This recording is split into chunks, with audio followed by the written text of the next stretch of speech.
Good evening, everybody, and welcome to Play Some Video Games, the only gaming podcast with a better launch price than 1-2 Switch. It is I, your host, Kevin, as always. With us this week is Kyle. Kyle, how we doing, buddy? Greetings, Sack Boys! Is that okay? I'm trying to get a tagline. Sound. Yeah. I need a tagline. You do need a tagline, but we try to be PG, and that could be, seen a little different. Anyway, so also with us besides Kyle is Donny. Donny, how we doing? For all them imposters out there, greetings, Cowboys! Oh, jeez. He's back again, folks. That's right. Before we get started, though, we want to thank you for tuning in each and every week and listening to us babble and spending some time with us. So now, before we kick things off, let's get into the weekly check-in. What are you playing? What are you doing? What have you been up to? And then if you have a beverage, what are you drinking? So, Kyle, why don't you take it away, sir? So currently, I'm imbibing in a West O Cocoa Chocolate Stout from West Okoboji, Iowa. It's quite good. It actually is a 2-time Great American Beer Festival gold medalist. So it is quite tasty. Highly recommended if you ever want to support an Iowa beer. With that being said, from a gaming standpoint, like others, I have started playing Madden on PS4. We made a nice little PSVG league. Man, am I horrible. Whoo, boy, am I bad. Really bad. I played last week and I did okay. Left for a few days, came back and had to play my game for the week this week, and that was ugly. So I definitely need to practice a little more Madden. But I'm still looking forward to this league and everything we're doing with it. Madden is what Madden always has been to me. I used to be okay at the game, but man, I got to practice. So not a great first week of the league, but there's always next week. I tuned in last night and saw Josh. I think it was Josh and Seth playing. Yeah, they were playing. Dude, Seth was getting his tail kicked. It was like 28-0. And as soon as I tune in, like Josh throws like a 60-yard bomb on like 4th and 8. And then Seth comes out and runs the ball for like 4 yards on 3 plays and punts. It's like, oh no. Yeah, what happened though? That their Seth's internet connection dropped, so they actually had to restart the game, and the second game was much closer. I believe Josh still won, but it was nowhere near a blowout as it was when we were watching it originally. Blaming the internet. Yeah. Oh no, my internet went out. I'm sorry. So yeah, but in addition to that, I'm playing a little game called Divide, which came out on PS4 last week. It is a kind of adventure game, action game, twin stick shooter controls. You'll see a review for that very soon. So far, my reactions are mixed. So yeah, it's a lot to go into on the podcast, so I'll leave it for the review. But some good things, some not so good things, but definitely an interesting take, I think, in what they're trying to do. Unfortunately, they don't quite do everything quite as well as I was hoping. Definitely some control issues and things like that. But more in the full review, which you'll see very shortly. So that's Divide. In addition to that, playing actually something I can't talk about, but I really want to talk about, but I can't. Ooh. I know. So, be on the lookout for that next week sometime. A big review will be dropping for us. On the board game side, actually, I've gotten to play a couple board games. I busted out the Big Book of Madness. So this is a game from Yellow. Nice. It doesn't really fit. I mean, it's kind of a deck building game. It doesn't really fit very well into a genre, but you are a wizard at a wizarding school. Think of you as Harry Potter. But you get to pick one of, I think, 8 different wizards that come in the box, and you and your fellow classmates are, students, so you go ahead and open the Big Book of Madness. So then your goal is you have to work yourself through the entire Big Book of Madness and defeat the final creature in it in order to win the game. And that in that time you are, learning new spells and gaining new resources and kind of building up your deck. And one of the ways that you can lose is you acquire these madness cards as you play. And if you either run out of madness cards to draw, or if your entire hand is full of madness cards, so there's a whole bunch of different ways that you can kind of lose the game. So it's really interesting. I really like it. My wife loves it. She's absolutely obsessed with it. And it's also cool because it's variable setup in the sense that there are 8 wizards, but obviously you only ever take one. When you're building the book, there's like 4 starting different cards, and you always randomize that, and there's probably 12 different monsters to pick from within the big book, but you only take like 5 of them, and the spells are randomized, so the game plays very differently every time. So really, really fun game. Highly recommend it. That's the Big Book of Madness, and that's from Yellow. And then I also played a nice little board game called Onitama. This is actually part of the Dice Towers Essentials line. It's a 2-player game similar to chess in that you have 4 regular pawns and 1 master pawn, and each player has those. But then your movement cards, you basically have a large deck of cards, and at the beginning of the game, you select 5 cards randomly from that. 2 go to you, 2 go to your opponent, and 1 kind of stays in the middle. And when you move, you have to move with using one of the movement patterns on the cards in front of you. And once you've done your movement pattern, you put the card you used into the middle of the table, and you take the card that's in the middle of the table. And now your opponent goes and moves. So you're basically the only 5 moves you can do. You can see all of them. You're going to be switching cards back and forth with your opponent. So it's kind of figuring out, okay, if I move this person where, how does this all work? And the way you win is by capturing the master pawn, or by moving your master pawn onto the center square of the opponent's side. So it's kind of like chess, but it plays very quickly, 15 minutes, 20 minutes. Really fun little strategy game. So if you're into chess but looking for something that's a little quicker, Packs Up Easy is a little probably easier barrier to entry. You can explain to someone how to play it in 5 minutes. I would really encourage you to check out Onitama. And on a non-gaming note, I had the fortunate opportunity, I got the chance to go see Hamilton in Chicago just a couple days ago.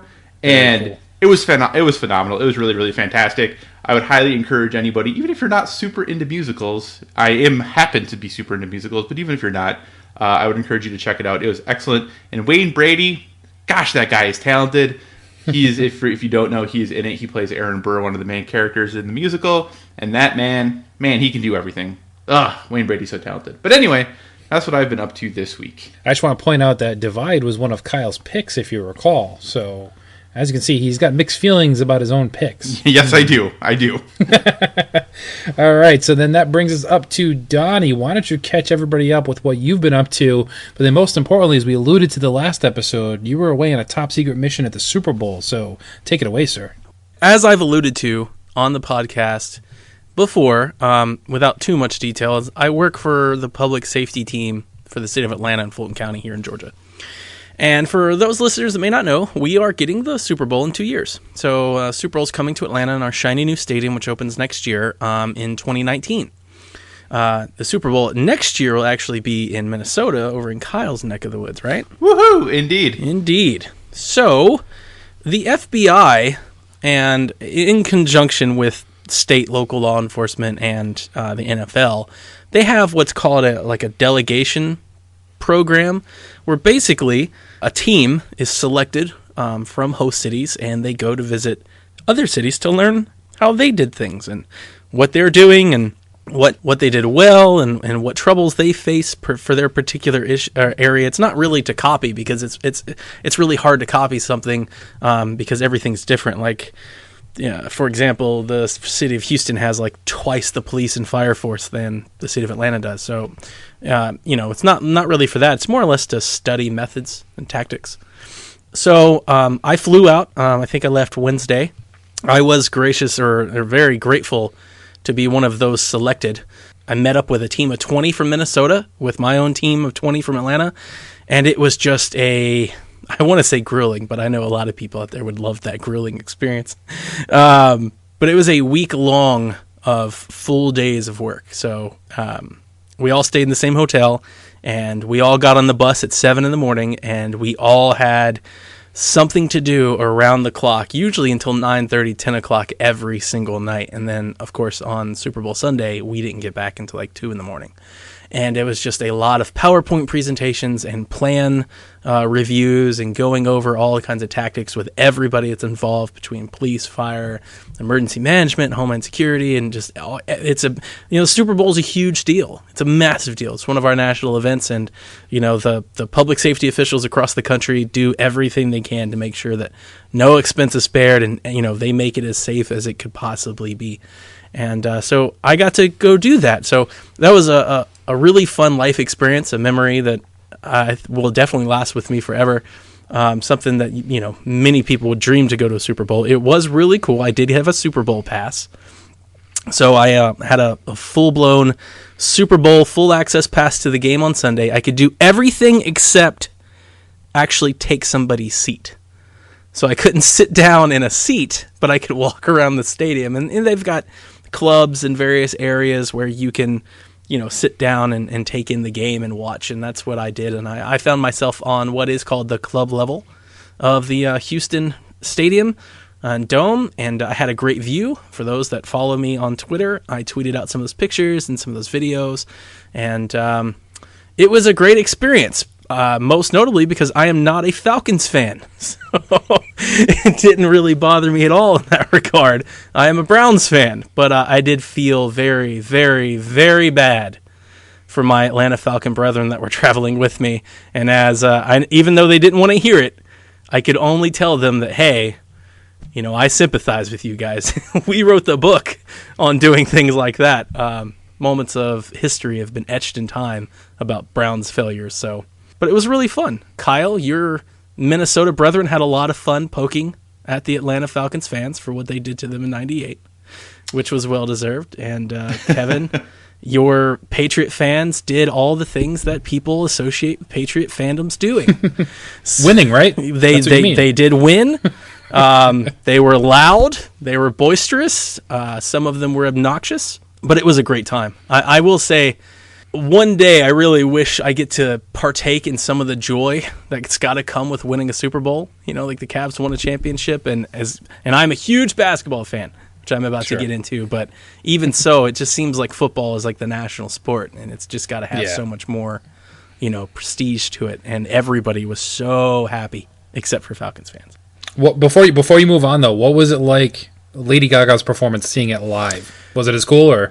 I loved it. Yeah, I thought it was great. Everybody thought she jumped off the roof. I'm not sure if anybody has looked it up or anything. She didn't, in fact, jump off the roof. She was she recorded that the day before and then was lowered down. But the collective 77,000 people in the stadium all gasped at the same time because we couldn't see her up there. We had no view of her where she was. Everybody was looking at the Titantron, and all we just see her jump, and you see everybody. You could almost hear it. 77,000 people all went, like looked up. But the show was great. No, I really liked it. I thought it was cool. So Donny, what you're saying then is with all these meetings and all the things that you went to, it really is your fault Tom Brady's jersey got stolen. We can hold you responsible for that, right? That's true. For not doing your job. I think he should be held responsible. Why did he take his jersey off, and where did he leave it? That's not the first time it's happened to him either. Yeah, I know. That's the second time a Super Bowl jersey's been stolen from him. That's definitely his fault then. For any basketball fans out there, and I know Seth on staff in particular is a big basketball fan like myself, sitting in the club level was fantastic. By no means did we plan for this to happen. We are literally walking around the stadium, and the club level is like... They've got all these like couches and things set up around TVs, so there's like little places you can watch the game with other people, and then they've got this bar that has seats with the windows that you can just see right down to the field, and that's where I was sitting. This was where like all the celebrities were, so I found myself throughout the night sitting in the exact same line to get a crappy cheeseburger and fries with Dwight Howard. For some odd reason, he also wanted the same crappy cheeseburger and fries. I was sitting on a couch sandwiched between Dennis Schroeder, who plays point guard for the Atlanta Hawks, and Paul Millsap, who is an all-star and also plays power forward for the Hawks. And I saw T.I., and I saw Gordon Ramsay, and just all kinds of people were walking around. And it was just really... It's crazy to sit there and think, because it was actually very calm and normal. Like, there were no entourages or anything like that, because I believe... the gate attendant for that particular area to have a ticket to be able to get into that area, I think they said it was like $7,000 a ticket. So I think everybody that was there, except for those of us from the public safety team, felt like, yeah, they're celebrities. Who cares? All of us were like, oh my God, that's Paul Millsap. But, just a great experience. Now, I didn't do a whole lot of gaming. Because it was a lot of work. I will say that. As much as fun as I had, it was well deserved and well earned, and it will definitely be earned when I have to go crunch through the snow next year in Minnesota, and then when I actually have to host one of these things myself. But I did get to play some Kirby Planet Robobot on the plane there in my hotel room, and then on the plane back. I almost beat the game.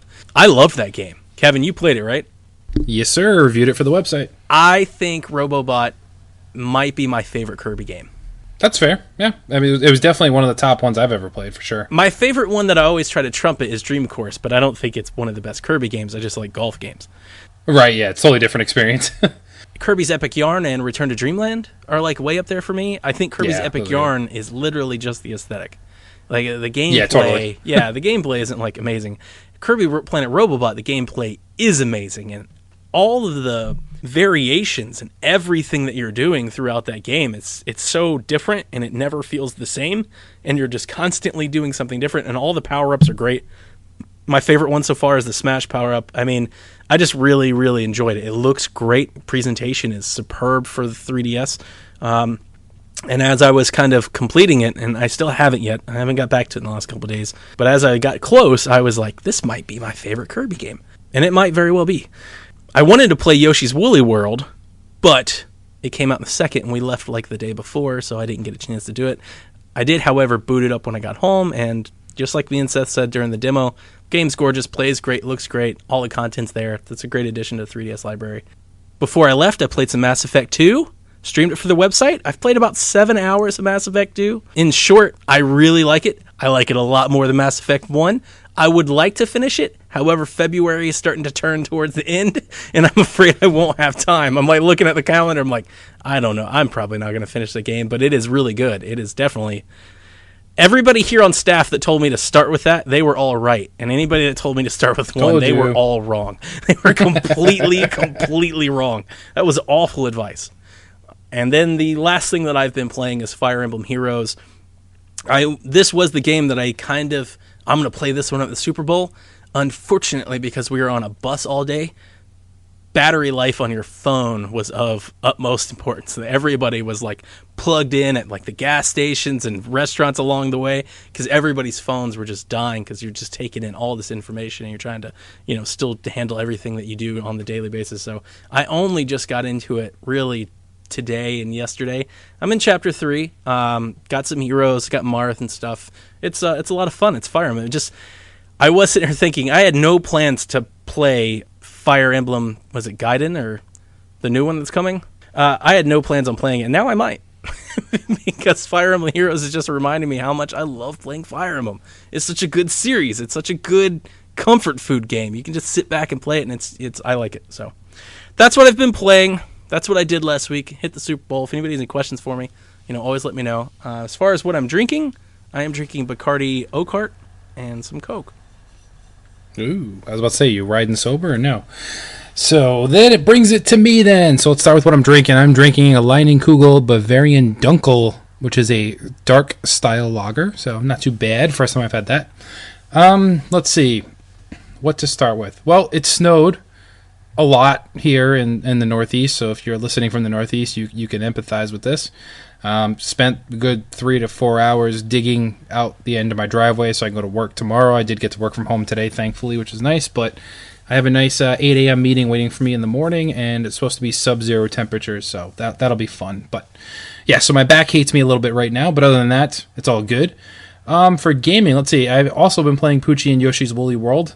Still really digging it, so if you recall, I did the review for Yoshi's Woolly World on the Wii U. I completed everything there was to complete in that game, so when this first came out, I was kind of on the fence whether or not I wanted to buy it, but I can confidently say it was a good move to play it again.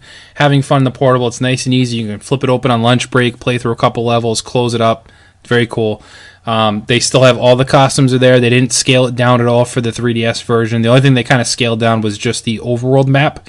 It's kind of just a straight line now. Before it was kind of used to be a pseudo open world, if you will, where you pick the stages.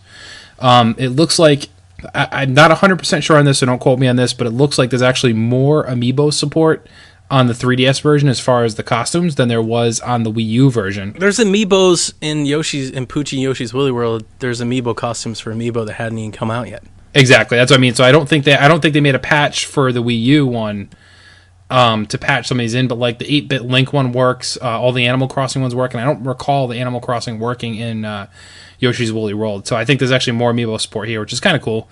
Currently rocking the Link Yoshi, which is fun. But yeah, the Splatoon ones work and all that kind of stuff works in there, so it's a lot of fun. It is using Poochie, it makes it super easy. The game I don't think was ever terribly difficult in the first place, but with Poochie it makes it almost too easy. So I haven't really used him, but I'm glad I picked it up because that amiibo is probably one of my favorites, up with the Yarn Yoshi one as well. So they're pretty awesome. So good things to say about that. As Kyle mentioned, we did start a PSVG league for Madden, so As Kyle said himself, and I think him and I will be fighting for the last spot in the league because I'm terrible as well. I have not played a Madden game in full disclosure in at least 20 years probably, other than maybe playing it for just 5 minutes at somebody else's house. So first week was a loss for me. I've played a couple games not for the league, just practice games, and I've won a few of those. So hopefully getting it figured out. It just seems way overcomplicated, and I imagine this is what people have a bone to pick about, like the MLB The Show, where there's just so much going on, and if you're not that into it, it can kind of be takes away from the experience a little bit too. There's so much going on. The factors that coaches actually matter in this is weird to me. That depending who you have a coaching, they can get different experience and have different advantages. To me, it's unnecessary, but I'm having fun regardless. So I picked it up on sale over Super Bowl weekend. It's good. Next one I am playing, which came to recommendation. I heard a bunch of people talk about it, and Kyle himself as well too. Overcooked on PS4. If you haven't checked this game out and you have at least somebody else to play with, I strongly recommend it. You can get the game and all the DLC for $20. And basically, it's a cooking game, and you kind of run around and have to complete these objectives. But every stage gets crazier and crazier, where you could be on a pirate ship and it tilts, and all the stations change places, and eventually end up in space and in a volcano and all this kind of crazy stuff. But it's a lot of fun. I think I have one stage left to get the 3rd star on. And then we've completed all that. We haven't done the DLC packs yet. We want to kind of 3-star everything first. But my wife and I have had a blast with it, so much so that when my kids saw me playing it, they wanted to jump in. And I only had 2 controllers for the PS4, so I had to run out and get another one. And then my oldest child afterwards, who tried to play it really cool for a couple of days, like, I don't want to play that. All of a sudden was like, Daddy, I kind of want to play that. So this $20 indie game I've now dropped over $120 on because I had to buy more controllers. It sounds like you're getting into Switch territory here. Yeah, exactly. You can have 2 people on each controller. Yeah, I saw that. That's way too much, though. Okay. I don't want to try and go that route. So, in full disclosure, Kyle, you only play with 2 people the entire game, though, right? Yes, my wife and I played it, and just the 2 of us. I say he only has 2 people. Yeah, my dogs can't play. Yeah, Kyle has friends. I think. Does he? I mean, we see pictures of board games on tables, but I don't necessarily see people in seats. Like, he could just be playing, alone. He's just taking pictures of the board games. I just set them up, make them look real good. So, yeah, we played through, I want to say, probably about half the game by ourselves first before the kids started wanting to jump in. So then we continued playing with them and added them in.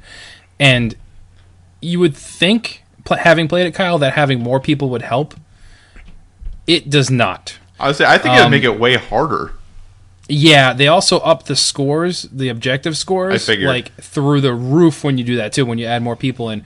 So it quickly becomes a game, instead of a fun family exercise, it quickly becomes a game of how much do my kids and relatives actually annoy me when you play it? Because yeah, you just kind of want to rush around and get to your objectives, and there's like people in the way, and something's catching on fire, and where's the fire extinguisher? And somebody throws something in the garbage instead of serving it, whatever the case is. But yeah, it's trying.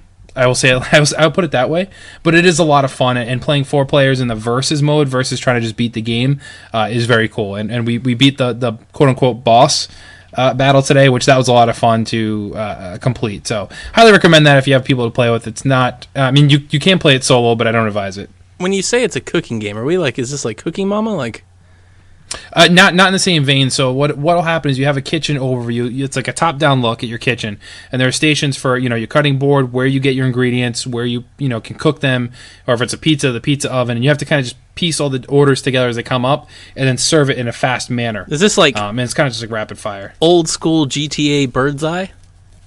Yeah, kind of. It's slightly tilted, but yeah, it's definitely like that. It would be if you took Cooking Mama and put it with like Diner Dash, if you've ever played that on the PC. Mm-mm. As far as like how quick you need to move and get the orders going, it's more like that. So it's a lot of fun. Like I said, if you have somebody else to play with, it's a lot of fun. But if you get to more than 2 people, it can still totally be fun.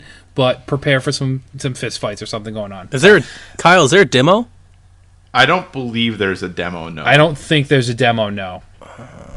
Okay. I will say, though, this is a game that has gone on sale often. So, so if you're worried or not certain on it, I'm sure in sometime the next couple of weeks probably will be on sale again. Well, I mean, we love ourselves some frantic multiplayer, and my daughter adores Cooking Mama, so this sounds like this could be something for me. I don't mind throwing $20 at the idea. It's just I'm trying to. I've heard people say Overcooked, but I don't think I've ever actually seen it. So I may have to look it up and like watch it. Yeah, look up some video gameplay. The core game, just the game itself, is $16.99. One of the DLC packs is free, and the other one's like $3 or whatever. So the whole thing, if you just buy the whole pack, it's $20. It comes with a game, a Christmas bundle, and then another like side story. It sounds like I haven't jumped into that yet, but for $20, it's definitely worth it if you don't need to buy more controllers in the process. But it has been on sale numerous times for sure. It was like I just randomly dropped it in the wife. I'm like, hey, watch this trailer. You think you try this? And she's like, yeah, I think so. And then 2 levels in, she was completely hooked, and she was the one pushing me to go buy the more controllers. As you guys know, I'm very cheap, so the idea of going out and getting a $50 controller. It was like, and then the very next day being like, oh, you have to go and get another $50 controller. I'm like, really? We're going to do this? That's dad life. Yeah, exactly. That's why you just it's all good, though. Get all the Joy-Cons at launch. Just rip off the Band-Aid and make it happen. We'll see. I plan on taking the Switch with me a lot, so it won't be around the house as much, but we'll see. Other than that, so the only other game I'm playing, like Donny, I've been playing Fire Emblem Heroes, having a lot of fun with that. I don't find it as difficult as I'd want it to be, almost, having played other Fire Emblem games. It's each match, each stage is very short. You can complete it if you're quick enough in like a minute or two. But I do like the idea of unlocking the different characters, getting the characters you want, although I'm very concerned with once you've completed the core game and then all you have is the option to play it again on difficult and then insane mode, I think is the third one. I don't know how you're going to get orbs otherwise to unlock more players, more characters. Gotta buy them. Yeah, that's not happening. They can't. So I'm wondering how I can get more characters after. They can't make you Fire Emblem games for free, Kevin. You're sitting there saying you enjoy it, but you won't give them some money? Yeah, no. Wow. I'll give them my Nintendo points. I've done a bunch of that. I upgrade. I do think this is the best use for my Nintendo points. I cashed in all of my platinum coins. Yeah. Yes, I definitely did it to buy the upgrade shards or whatever you call them. I bought a bunch of those to level up my team that I like. So having a lot of fun with it. But once again, I hope and I imagine that down the line they'll add more stories and more stuff. Like there'll be expansions, if you will, to add more levels. Because I feel like once I beat the story, I probably won't really have an incentive to keep playing it until something new comes out. But I am really enjoying it. And for a free mobile game, definitely it's a lot of fun, and it definitely gets me in the mood to want to play Fire Emblem again. So I think the mission is accomplished for Nintendo, hands down. Then the last thing to note is, I know I'm really super late to the party, but I've started watching The Walking Dead. Randomly, we're just, wife and I were like, hey, let's binge watch something new on Netflix. We wrapped up what we'd previously been watching, and it's been on our list for quite some time. And it's like, all right, well, let's do it. And we blew through the first 2 seasons. We're on season 3, probably halfway through that now at this point. And for those of you that like The Walking Dead, I don't frown upon you at all, but I don't know why I'm still watching the show. I don't enjoy virtually any character on that show, and I kind of get a little bit of joy when half the cast dies every season, but it's entertaining, and for some reason I can't stop watching it, so I definitely will watch it through. But yeah, I'm just rooting for Michael Rooker. That's about it. But I stopped watching The Walking Dead shortly after, I think, season 3. I think I made it season 4 or 5. I'm not sure. Yeah. We stopped watching kind of like maybe a couple years ago. I particularly liked the show a lot more early when it was like real campy and kind of corny, because I could get into like the 80s, horror of it all. I was like, this is kind of neat. And then it turned less into like the apocalypse and more into like a relationship drama. Yes, it's about the people more than the zombies. And it just kind of, for me, my mother-in-law hates this because I tell her all the time because she loves it, and people here love it because it's filmed. People here act like it's the greatest thing on TV. I tell her all the time, I feel like it's the same storyline just repeated to me, which is fine. A lot of shows do that. Like a lot of games have a loop, but for me, I guess my particular taste, there's only so much of that loop I could take. It's like, they gotta go somewhere safe. They get somewhere safe. They find a big bad dude. He comes, makes the place not safe again. They're back on the road, and then you're watch, rinse, repeat, and they do it all over again. So, I do find it funny that every season, though, they literally do wipe out half the cast, only to introduce a new half cast. Like it's like just let some people live a little bit longer. You don't need to keep recasting all these people for like 3 or 4 episodes. But when I saw your notes and you have here what you've been playing The Walking Dead, and it reminded me that I played The Walking Dead, the new season, and Batman. Have we not talked? I feel like we haven't talked. You've talked about Batman. You've talked about Batman. I don't think you've talked about Walking Dead, though. I remember talking about it in the chat. Have we talked about it? Like, weren't we supposed to do a review cast for Batman and stuff? we were planning on it, and then I think everybody just finished it so spaced out. It's like over Christmas. We never happened. Well, yeah, because like I played it first. Nathan and I played it first, and they were waiting for some other people to play, and everyone else played it a little bit after or over Christmas break. But I had it done well before Christmas. But I know most people were waiting until the whole story was out to start it. Well, if I said it before, I'm going to say it again. Dude, my games run like trash. Like absolute garbage trash. And I'm all about you. And almost every one of my reviews, if I point out something wrong in the presentation, I will say, like, it didn't really bother me and it really shouldn't be considered in the score. If I was to score that game, I absolutely would consider it in the score. I had so many problems, particularly with Batman and a little bit with The Walking Dead seemed to be a little bit more polished than Batman for me, but both of them just ran like garbage. Ugh. See, I had one major issue in Batman that happened, and it didn't break the game, if you will. So it didn't I didn't need to restart. I didn't need to start over and like that. But it certainly took you out of it. And I mentioned it on a previous podcast where, is in the prison. Spoilers. One time you're in a prison, if that gives anything away. And Batman's fighting people as he tends to do. And at one point, the person you're about to go over and fight, there was no body. It was eyeballs and teeth flying in the air, and it was quite creepy. That's hilarious. But there was no character there. So it took me for a second. It took me a minute to even find the person I'm supposed to fight. Cause I'm like, where is he? And it lasted the whole scene too. So it wasn't a 5-second interaction. It was a good 30, 40 seconds, and from different angles and all that stuff. And it was just eyeballs and teeth floating in the air. So that's when they happened to me. But I know you had problems, and I think Devin had problems too. Nathan didn't have any issues. So.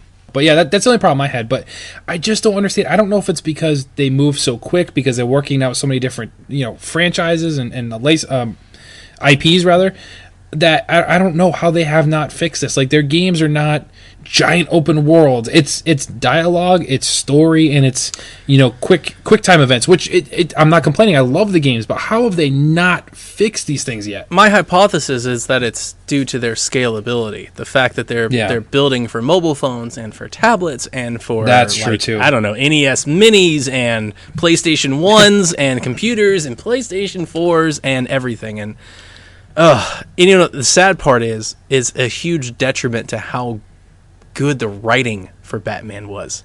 I was so invested into the story and the characters. I was like, this is so good. And it would my frame rates were constantly dipping, stuttering. I had people talking. I was hearing words without people's lips moving. At one point, Batman walked through a wall in my game.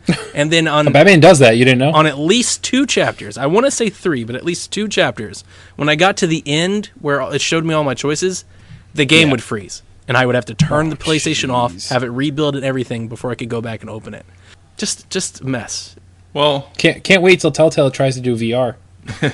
In fairness, though, I mean, we keep buying them, so we do, and that's why they're not. Really, it's not. That's kind of where I wanted to bring that up. Yeah, everybody complains, but yet they still buy it. So does Telltale really have an incentive to do anything about it? I think I made the decision. I don't think I'm going to finish The Walking Dead.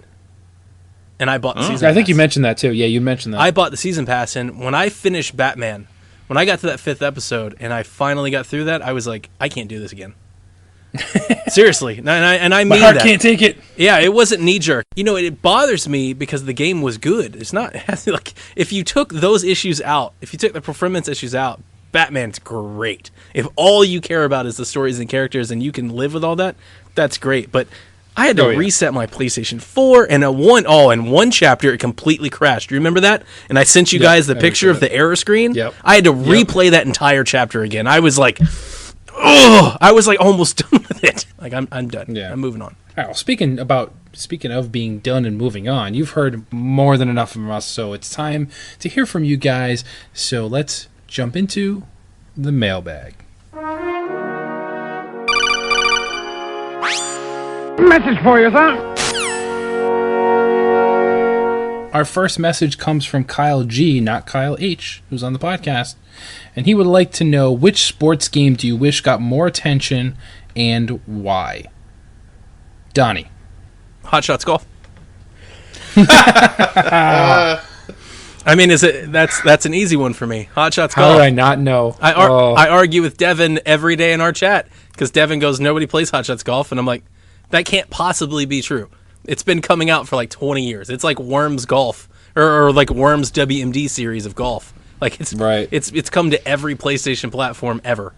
So I love it. I can't wait to play it. I'm super excited. Top of my most anticipated titles list, but I do wish people liked it more. I don't really hear PlayStation fanboys or personalities really kind of trumpet it up as much as I think it should be, because it does have a legacy. If you're talking about a brand, a first party brand, I mean, Hot Shots Golf I think means more to me than Ratchet. Like Ratchet's great. Yeah. I like Ratchet, but Ratchet doesn't have the I would say the prestige, especially in the sales numbers wise, that everybody's golf or Hot Shots does. That's true. Fair enough. Kyle, how about you? That's actually a really good one. I think that I enjoy Hot Shots Golf too, but I think that for me it is I will sit down and play it a lot right when I buy it, but then for me it's the game I always would come back to between games. So I think that's maybe why it doesn't get the fanfare, or that is that people play it, but it's not like their main game that they play for 3 months straight. But for me, with this question, the only games I could think of are games that I wish would get re-released. So I'm going to go ahead and just name some of those. I want a new SSX Tricky, which I talk about all the time. Yes, you stole my answer. And and I know they released one last gen, and that one was fine, but it still was not an SSX Tricky. No, wasn't the same. Also, I would like to see a new Fight Night game. I know the UFC games have kind of taken the reins, and those are kind of the the quote-unquote fighting games that EA makes at this point. But I would really like a new Fight Night. Those games were just so solid, and I really enjoyed them. And then finally, I would like and I don't know how they necessarily would do this at this point, but a new Dave Mira BMX bike. Rest in peace, Dave Mira. But I would like a new, because those games were so stinking fun. And we saw that obviously Tony Hawk wasn't really brought back with a lot of greatness recently, but I would love to see a new Dave Mira style game, because those couple games that came out were a good time. That's true. So, as I said, you stole one of my answers. So I had SSX on there for sure. One of probably the most hours I logged in on any sporting game there. Also, and Devin's going to agree with me here on this one. Shout out to Devin. Super Dodgeball. I want Dodgeball back, man. If you played that on the NES, I think it was the NES, that was nuts. And that was a lot of fun. So I'd like to see a new iteration of that. You could do over-the-top characters with it and still make it fun. And then the last thing I thought of, which kind of goes in the same vein as what Kyle said with Fight Night, but I want Punch-Out back. I don't want Arms. I don't want Arms on my Switch, so don't even go there, Donnie. I want Punch-Out. I want Little Mac, and I want King Hippo, and I want Glass Joe. That's what I want. You don't like Ribbon Girl and Mummy Man? Nope. Man, I'm getting Arms. Arms is going to be great. You're gonna rue this day. Nah. Just so you know. I'm good. I'm good. I'll be happy if you enjoy it, but it's not for me. It's okay. $10. Each their own. Kyle. $10 says Kevin plays Arms by the end of the year. Wait, why are you betting me $10? That's a bold statement. Because I know he's going to play it. He's going to play it. And the review cycle's going to come out. People are going to say it's fun. The videos are going to go up. And eventually he's going to get it. He may not get it at launch. He may get it at a discount. He may be like, it was only $25. What am I going to do? He'll come up with some excuse. But I bet you $10 by 2018, Kevin plays Arms. No, because see, what will happen is by the time December rolls around, if he hasn't played it, Donnie, you're just going to mail it to him, and one day he's going to be like, where'd this game come from? Well, I'll try it out. What the heck? Because he'll have completely forgotten about this bet. So, no, I will not take that bet. I can tell you all the reasons I will not play it. Number one, I'm cheap, and it's not good enough to make me shell out the money for it. Says the man who just bought $120 worth of controllers for a $20 game. Yeah, but that's different. I'll do that one for my kids because I enjoyed the game. But if my kids were like, "Let's play Arms and multiplayer," I'd be like, I don't care enough about Arms. Damn, Kevin's kids. I'd be asking them where they got Arms anyway. Those poor kids. And then second off, you'd mentioned oh, hey, it'll go on sale and I'll pick it up real cheap. It's a Nintendo game. It will not go on sale and it will not be really cheap. That's true. Not by 2018. That's valid. That's very valid. I mean, shoot, you can't even get Mario Maker for less than $50 right now. But anyway, all right, let's move on. Next question comes from Devin. He wants to know, which game from the past do we still play? And I'll go first on this one. One that I'll pick up all the time, and not necessarily a single game, but a series. I will always play the old retro Marios, Super Mario Bros. 1, 2, and 3, and Super Mario World. Love those. So I always go back to those and play them, as well as the Legend of Zelda games. So those are ones that every maybe 8 to 12 months, I'll do a run through of all those games and have a blast with them. So that's just me. Donny. Hot Shots Golf. I have a PlayStation 3, the OG piano model, upstairs on my TV, mainly because, if you guys did not know, PlayStation will not allow you to watch PlayStation View on 2 PS4s. You can watch PlayStation View on a PS4 and a PS3, or 5 Rokus at one time. But if you have 2 PS4s, you cannot both watch PS View.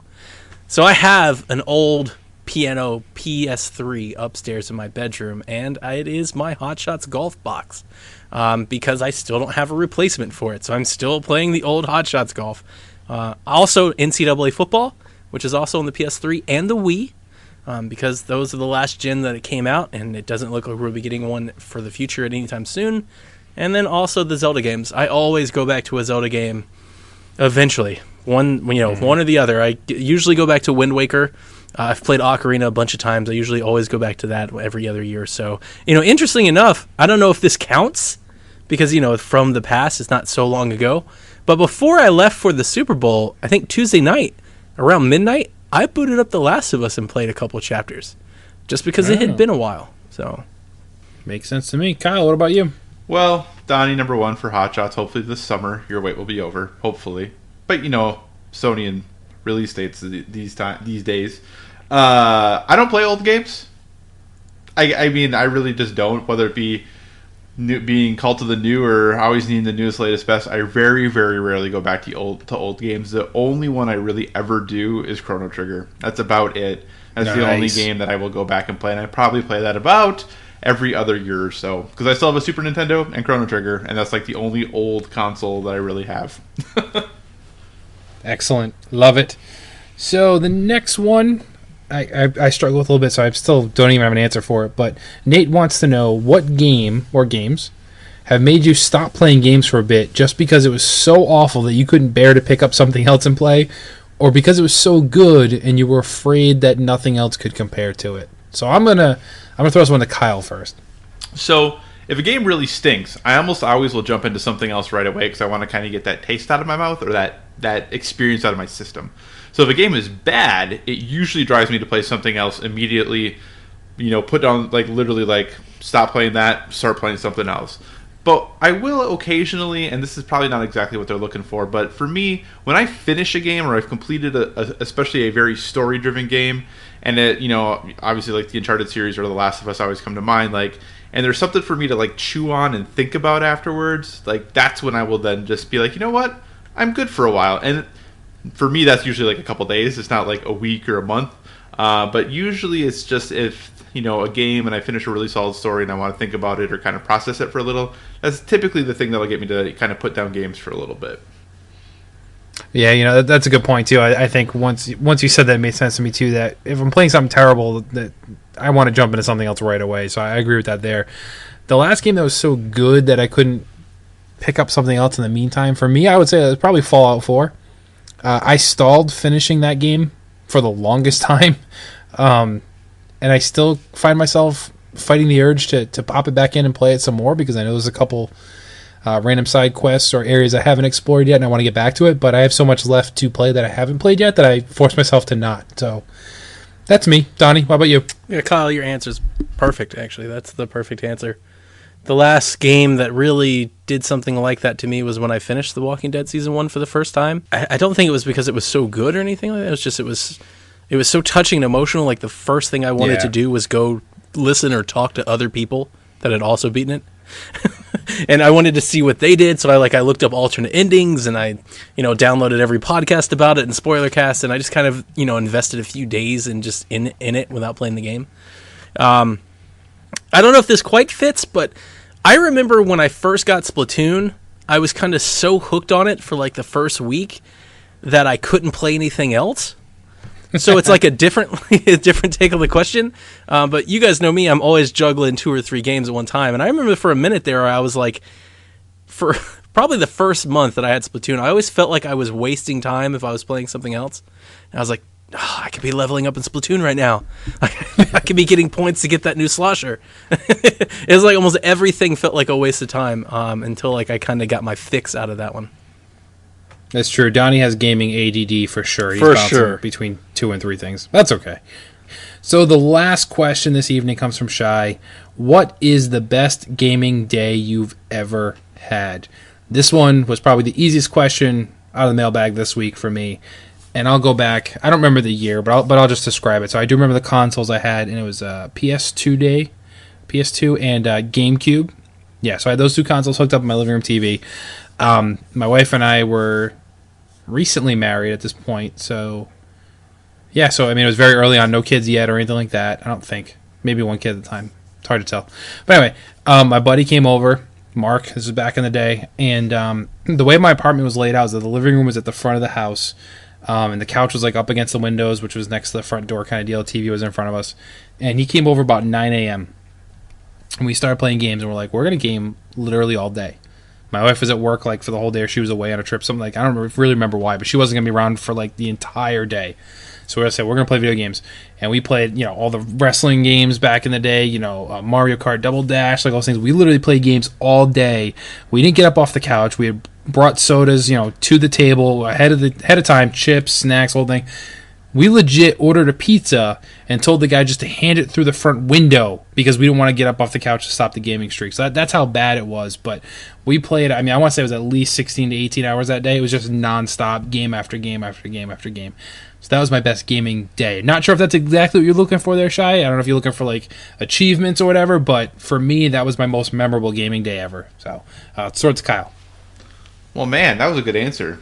And I don't really have a good answer. And I think that's part of the reason that I like games so much is because I can just think of, like, when I was trying to think of this, I thought of so many separate, like, experiences that I'd had playing games.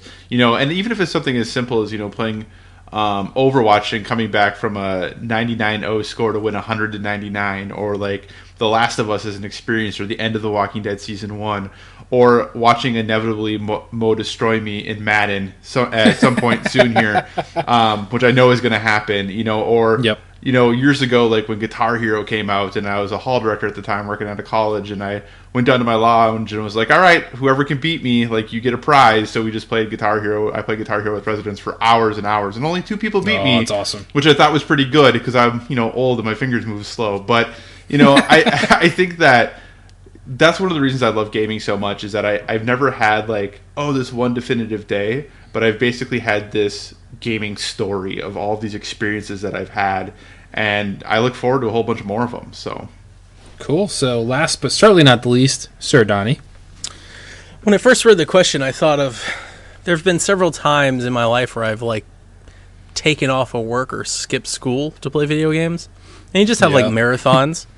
But listening to your story, Kevin, actually reminded me of a story that I think is very similar and probably more fitting than any of those days, and that is the night of the PlayStation 4 launch.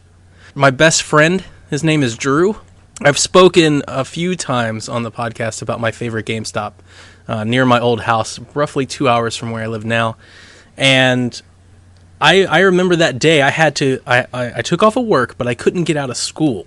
At the time, I was in night classes for college at Mercer University, and I had chemistry, which I've never been a huge fan of.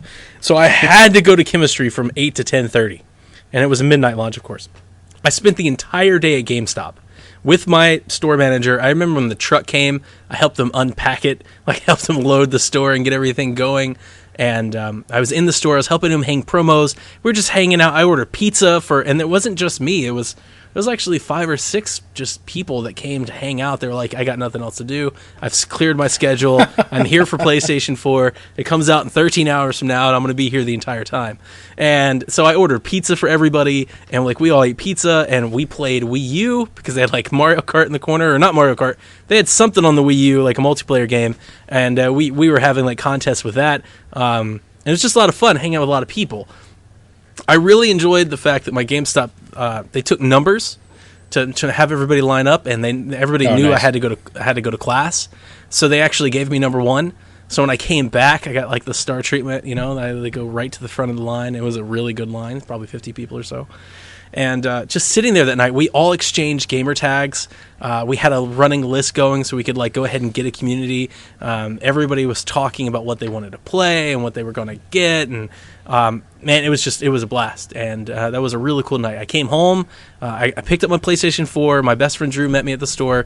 We came home. We played NBA 2K. Because that was really like the game I wanted to get. We played a bunch of Resogun, and then we played that stupid robot game that my kids love, the Factory or the Playroom. The Playroom. Yeah, and we streamed that. So at some point in time, I don't know if I can dig it up anymore. I have to go look. At some point in time, we streamed him and I, halfway drunk, playing the Playroom for the very first time. And I remember at some point, I shook the controller or something where like champagne dropped, like popped, and I was spraying him with water, and he was so drunk he thought it was funny, so he started doing like this dance. And I remember the next day I showed it my wife. She was like, "This is very embarrassing. You have to take this off of YouTube." We may have deleted it now, but that was just I hope not. That was I want that on the front page tomorrow. That was a fun like 16, 17 hours. And even when I was in chemistry class, like, let's go, I got places to be, seriously, we need to wrap this up. So that was fun. That works. Well, what was the Smash Brothers on Wii? Was that Brawl? Yeah, I think it was Smash Brothers Brawl. So when that came out too, that was another good night for me. So I did do a midnight launch, which I very rarely do, but me and my buddies want to play with it. So there was the four of us. We all go to GameStop midnight, pick it up, come back home. And we proceeded to play it till I think about 4 or 5 in the morning. Yeah. While our wives and girlfriends were falling asleep on the couches and chairs in my living room, and we're all just sitting on the floor playing Smash Brothers for hours on end. So, good stuff. Stuff I'd never do now, but hey, it was good at the time. So, that wraps up the mailbag for this week, boys and girls. So please don't forget, you can always write to us to ask your questions or leave feedback. You can email us at podcast@playsomvideogames.com. Send us a tweet at PSVG or reach out to us on Facebook. You can click the little messenger thing and send the message, and hey, I'll write you back myself. So if that's any sort of incentive, it's probably going to deter you. Who are we kidding? So tweet it at PSVG instead then. So now it's time to move on to the main event, and we're going to do things a little bit differently. We have a special guest this evening with us. So without further ado, let's jump into that. This week in Play Some Video Game News. Hey there, ladies and gentlemen. This is Donny. Just a quick note, the reason we're recording our news this way is we originally intended to have an interview here in this place. So we're going to have a podcast plus an interview instead of the news segment. However, that interview ran quite a bit longer than we anticipated. Almost an hour, almost 2 hours actually. It was about an hour and 40 minutes or so. So we didn't want to release a 3-hour episode. So what we decided to do was split that interview off into its own episode. And then I've brought Josh here, Joshy Two Bones, as I've nicknamed him in the PSVG staff. To cover some news with me. We're 3 weeks away from the Switch release. Josh, are you getting a Switch? No. I'm getting a baby. It's a bad trade. And, well, there was some news that came out in Times this week about the Switch. Most notably, this Nintendo online service that Nintendo's going to make us all pay for in the fall, it kind of got priced, or at least got a range, as Tatsumi Kimishima, president of Nintendo, announced that it's going to cost about between 2,000 and 3,000 yen, which roughly translates to $18 and $27 here in the States. So I think it's fair to assume it's going to cost us about $25 a year. Now, Josh, if you weren't keeping up with it, Nintendo's doing this weird thing where they're going to charge us for online like everybody else, but they're going to give us a game, but only for a month. They're going to give us a SNES game or an NES game that may have online multiplayer, and then at the end of the month, they're going to take it away. And when we first heard about this, it sounded real dumb. And to be honest with you, I think it still kind of sounds a little dumb. But knowing that this doesn't cost $60 a year, it only costs $20 or $25 a year, I do think makes it a little easier to swallow. What do you think? Yes, for sure. $25 a year is not a bad price for online services. I agree with you. I'm still bummed about the whole temporary owning of a game. I get why they do it. They want you to try it out and buy it, but I don't know. I think if you're Nintendo, bump it up to $40 and give you the game.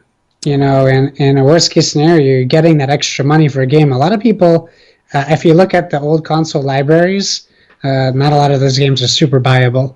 There's a very small select few people still want nowadays. So if you did like $40 a year and you put out, 8 months of B-level NES, SNES games, it's a pretty good way to get those names out there. But yeah, I mean, I'm not mad at $25 a year, and I'm still planning on getting a Switch. It's just not a launch title for me. Sure. Now, they said online multiplayer, and when I originally read that, I thought like leaderboards, something like that, something like an NES remix. But if it actually has online multiplayer, like if, for instance, you can play Super Mario Kart online with other people, that'd be incredible. I don't know how they do that. It seems to me like, I don't think it sounds hard. I just don't think it sounds like something they would do. I don't know if it's worth the investment, but it would be really cool. And I also don't know how many games from the NES or SNES you can do with that. In their defense, though, I will say the whole give you a game for a month and then take it away, if you look at it from one nice optimistic perspective, there is a cool thing that I could see it doing where it's like an event for the month. It's like every month we get a game from PlayStation or Xbox if you subscribe to those services. And for me, I know at least most of the time I really don't play them unless it's something I really want. But knowing that the game has an expiration date on it, maybe it's like, hey, everybody, let's go play Super Mario 3 together. All right, and then now we're going to go play Balloon Fight together, and now we're going to go play... And it's almost like, it's like a community event as per se, as opposed to I own or do not own the game. Still not... I don't want to sound like I'm defending it. I'm just... If you looked at it from that perspective, it's only $25. I'd pay $25 just for the online service if the online service is good, which we still don't know about. And... talking about some things we still don't know, in the same Times Magazine interview, he also went on to say that there's not going to be any apps, so apps, Netflix, Hulu, Amazon Video, or an internet browser on the Switch on launch day. Now, yeah, he basically said we're focused on making sure that this is the best gaming device we can for launch, and that those apps will come. He promised support for those. I do find it interesting because it seems like Netflix runs on everything these days with your toaster. You'd almost expect any tablet to launch with it. Yeah. I mean, what do you think? I think if you have Netflix already, you're good. If you're looking to capture the market on Netflix with the Switch, I think that's not a feasible strategy. I don't think people are going to buy the Switch to use Netflix. I'm pretty sure when I bought my Wii U, Netflix wasn't available day one. I could be wrong, but I think that I remember it being that. And it didn't bum me out. It's nice to have the option, but I mean, if people are watching Netflix, and everyone in the world is, they're not going to go, oh my god, I bought my Switch and I can't watch Netflix anywhere. It's so widely available and accessible that, I mean, you can have the people that say it because they can say it. They can go, oh my god, I can't get Netflix on my Switch because the Switch sucks or whatever. They're just going to say it to be that person, But I don't think it's a big deal. It'll get to it, I know that they probably have to write a whole new infrastructure to run on the Switch, especially because of the pass and play or play and take away with you. I'm sure that the whole new thing has to change. So, I mean, if people are patient, they'll get their Netflix. I'm not too concerned about it. Yeah, I don't think anybody's buying a Switch to play Netflix. I mean, I would figure most people have something that plays Netflix. I mean, they've already sold out their launch month allocation, so it'd be really weird if somebody was like, I'm taking this back because Netflix isn't on it. But I think you're right. So that's the little Nintendo buzz that got some run this week. What do you have for news? All right, so I added one while we were talking, but this is a quick one. It's on the Switch. It's on the Switch front, and you kind of alluded to it in the chat today. I got an email yesterday from GameStop, and they were like, "Hey, we're going to give 1,000 random customers a Nintendo Switch pre-order in the entire continental United States. You don't know; it's going to be random, so you could just be in our store, and we might say, "Hey, you guy in the red cap, do you want to pre-order a Switch?" And then that guy's like, no. So are they like, okay, that's our random one for the day, or did they pick someone else? I don't know. It's really weird. It's such an odd email to get, and it made me wonder if I wanted to drive down to my GameStop and just be like, Just hey, see what happens.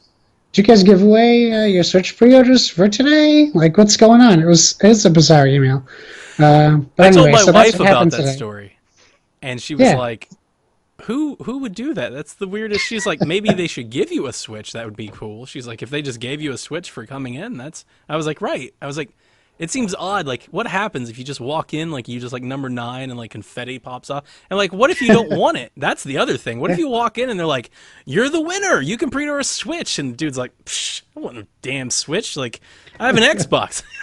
Like, then what happens? It just go back in the All queue. right. Oh, yeah, that's a weird one. It's a very bizarre email. Well, anyways, I considered going. I just was too busy today to even entertain the idea. For real news, it really has been a slow gaming week, and it's surprising because of how many things are coming out in a month.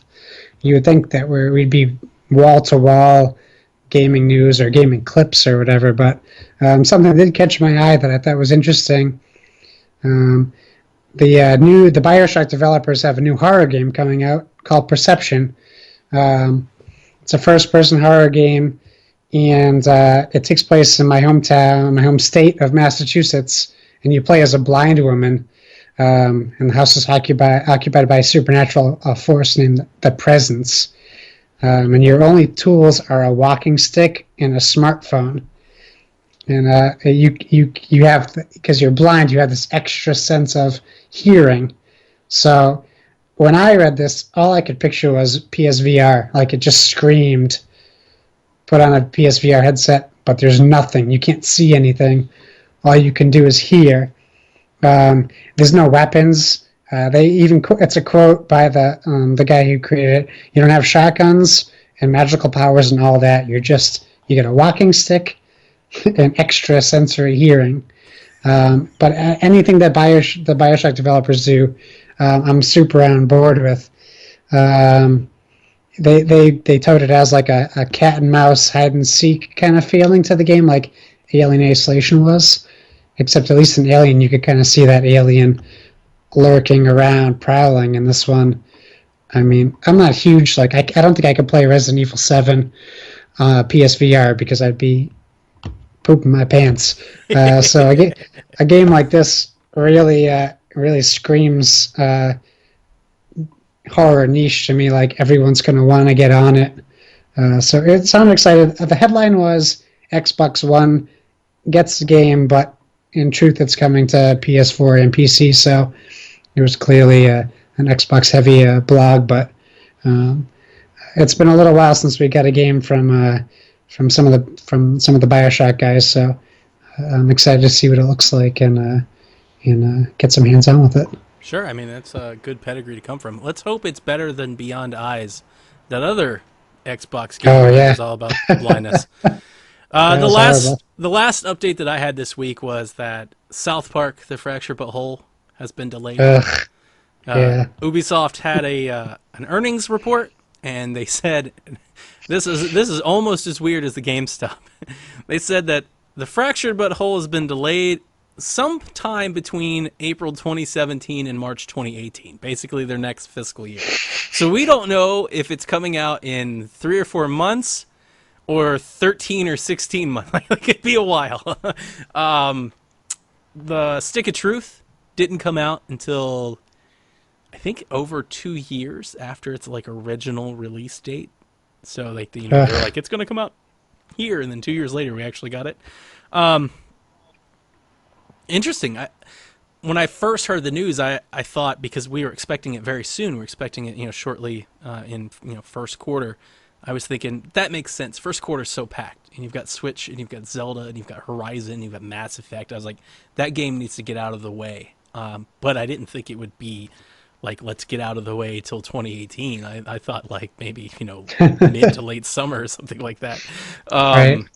My only hope now is that maybe it comes a Switch. That RPG type gameplay sounds perfect on the Switch. And Ubisoft also said, hey, we're going to develop for the Switch in a major way. And hopefully that means more than Steep and Rayman. You hope. All right. You got anything else? Well, I would comment on the South Park thing. I mean, if you look at the delay, it's a super bummer, honestly. But when you talk about the delay that the last South Park had and the quality of the game when it came out, it's kind of like, I feel like it kind of fits into that category of like, it'll come out when it's ready. You know, and as gamers, we're all impatient. We all want to get to the next game as soon as possible, but it's just like they did such a good job on that game, and I feel like, you know, that's a 90 to 100 rated game. If we played it now, that game is still solid. For me, I'm disappointed about the delay, but I also was thinking maybe a month ago, I haven't watched South Park in maybe 2 years, and even the last game I was a little out on the references, and those references are big. So if anything that we can take out of this, I'm going to go back and catch up on those seasons so I make sure I get all those in-jokes. Because, I don't know, the principal's like a wrestler now, or some weird nonsense is going on, and I'm so lost. So I can go back and watch those episodes, and when that game does come out, you know, I'll be able to catch up on those references and enjoy that game even more than it's probably going to be awesome anyways. Sure. So I'm excited. Maybe they'll throw in some Donald Trump jokes by the time the game comes out. I'm sure there'll be plenty of them. All right, Josh. Well, thanks for stepping in here. No problem. Happy to do it. And boys and girls, it's about that time to wrap up the show. But before we do, we always want to tell you where you can reach out to us, where you can connect with us, and more importantly, anything else we might want to plug. So, Kyle, sir, take it away. Yeah, so if you want to be my friend on the PSN or hang out and talk with me on Twitter, you can follow me or become my friend at Cycocross, CYCOCROSS. I will have a number of reviews dropping this week, so be sure to keep an eye out on those. And I'm also working on a special Overwatch project, which will hopefully become a regular project here in the very near future. Ooh, well then. Donny, sir? I'll shout out our Twitter at PSVG. One particular thing that I'm not sure we've mentioned before, and it's something that I use a lot, so maybe there's some ADD, OCD person out there that wants to do the same. I manage a couple Twitter lists on our Twitter account. We have a PSVG team where the entire team and all of their various projects and all their Twitter accounts are in one place. You can subscribe to that list and look at it and keep up with the entire team. And then also we have our favorite follows. So if you interact with us on Twitter, if you reach out to us to play games online, if you ask us questions, anything, if you comment on stories, at any point in time, if you interact with us more than once, I throw you into this list, and I really enjoy it. It's starting to grow. It was something I was monitoring when I was in Houston over the past week, because I throw it up on the tweet deck, and I was like, man, this is neat. And it's just like a really good filtered out PSVG community of people, and I really enjoy it. So if there's anybody looking for that type of stuff, and you want to filter out the mess and just get down to the good stuff, definitely check out our Twitter lists. Absolutely. And if for some reason you want to reach out to me, you can try on Twitter. I'm not on it too much, but you can find me at PSVGKevin. If you want to link up on PlayStation, my gamer tag is Koch, COTCH 1212. So you can find us there. So remember to give us a review on iTunes, as we mentioned before. Give us a review on iTunes and tweet at us so that we know about it. And Coach Mo said he'll send you a goodie from his box O games, if you will, that he's purchased just for you, the listeners. Make sure you reach out to us on Facebook, facebook.com/playsomvideogames. Donnie already mentioned the Twitter, so that brings us to a close, boys and girls. So yeah, we're going to send you off into that dark evening. But before we do want to remind you to never stop gaming.